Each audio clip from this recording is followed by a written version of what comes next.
And that is the idea that the federal government shouldn't, even if they have so-called money left over, that money should go back to the citizens. It should not be spent on goodies for specific individual jurisdictions where there's no federal justification for those funds. So I just want to get that on the record.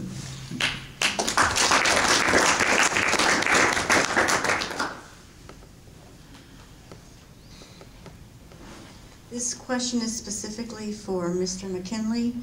Republican Scott Brown recently caved and voted for the new jobs bill. More spending of money we don't have. Will you vote for bills such as this or against them?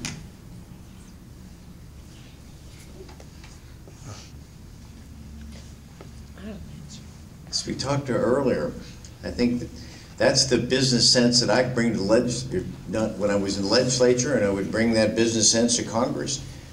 You have to work within the framework of the amount of money you have. And if we don't have the money for these things, we have to say no. We can't afford to continue to borrow. What we're doing is we're hurting our children and grandchildren into the future. The idea of spending beyond our means is wrong. We know it's wrong, but unfortunately we've developed a culture that accepts that over the years. We've been used to people spending beyond that because we've always assumed someone else will take care of that. Well, it's coming home now. We've borrowed from Social Security, and now Social Security doesn't have the money to be able, this year for the first time, the amount of money they're going to pay out is more than comes in. We have to have the ability to say no. We have to have the backbone, the courage, and the conviction to say no. Government can't buy its way out of this recession. We know that.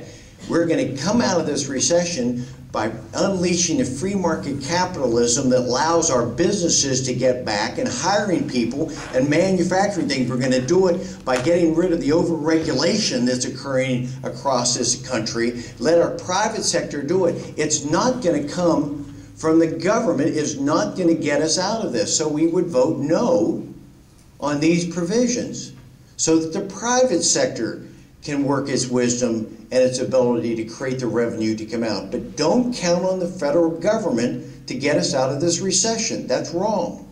Thank you.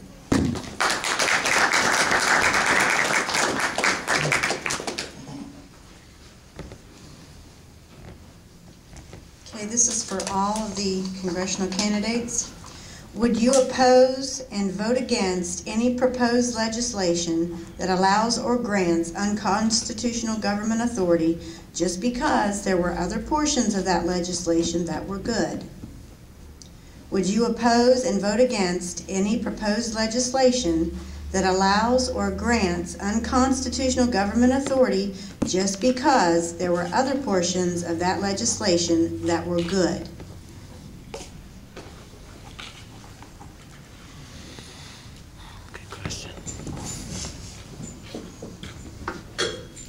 Yes, I would oppose it. I have a track record of that. I was conservative in the legislature. And when we would have bills come before us, the budget bill, for example, there probably is some good in the budget bill, but there were some things that were wrong that needed to be stopped. And I voted against the budget. I voted against the budget probably all but maybe one time, I'm not sure, I might have voted against it all 14 years I was in the legislature. I don't know it, but I know that there were provisions in there you're tempted to. And they're going to try to tantalize you where here we have something in this for wheeling. You want to vote for it, but in the same thing there's something else that's bad. You have to be able to say no as a conservative. You just have to stand the course and say no to some of these people. And we'll try to work it into another bill to carve out the good and separate the bad.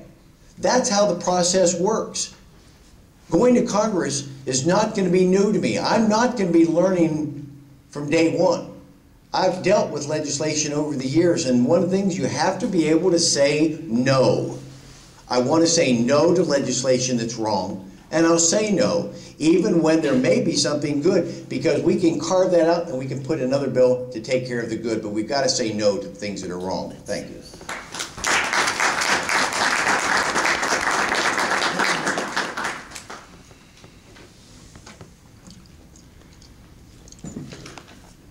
I don't see anything particularly unique in the ability to say no or to refuse to vote for something when it's wrong, even if there's good things in the bill.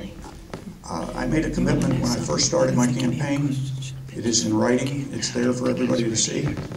If anything in the bill does not meet constitutional muster, it gets a no vote automatically. There's no argument, no justification. But I would go one step further. I would push for rule changes that provided that every aspect of a bill had to be related to one single specific subject. Right now, you can shove an amendment into any bill that has no relationship at all to the original subject of the bill. Best example I can give you is a health care bill. The only way the Democrats got the health care bill to show a deficit reduction was to insert something in there connected with student loans that had absolutely nothing to do with health care, but gave them enough funds to turn it into a negative on the deficit. This type of underhanded, sneaky way of operating is what provides the opportunities for earmarks.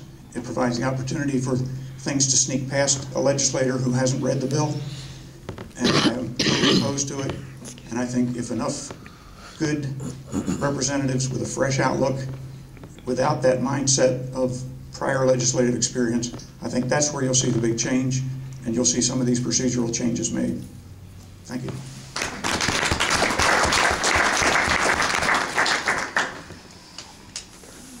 Common practical sense, no. Sometimes it doesn't require any justification for saying no, and I don't have to explain myself. But I would agree with Tom that those regulations do need to be changed to make each item to be debated separately. Thank you.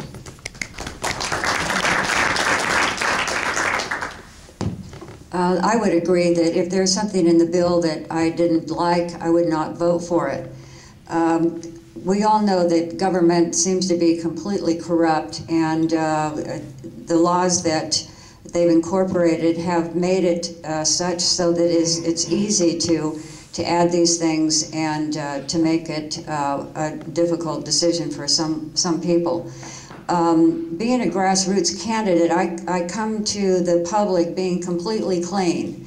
I have accepted no donations from any unions or any entities, special interest groups, etc. So I go with a completely open mind, and I have no obligations to anyone. I think that's a great asset for someone going into Congress as a grassroots candidate. Thanks.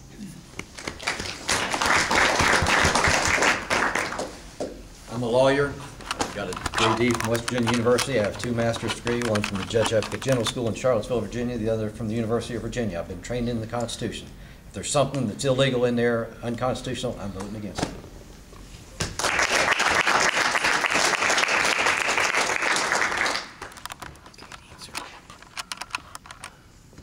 Okay, and this will be our final